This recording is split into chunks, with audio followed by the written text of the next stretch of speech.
बिस्मिल्लाहिर्रहमानिर्रहीम। अस्सलाम वालेकुम।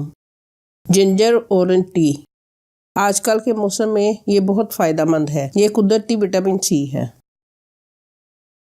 ऑरेंज 1 अदद स्लाइस कर लें।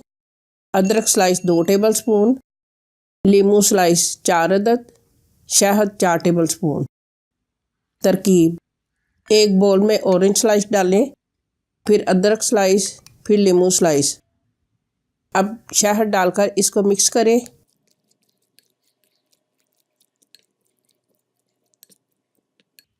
और एक जार में डालकर इसको फ्रिज में रख लें।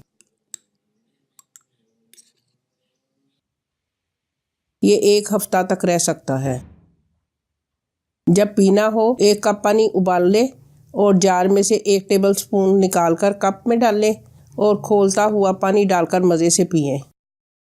जिंजर ऑरेंज टी बनाएं और हमें दुआओं में याद रखें।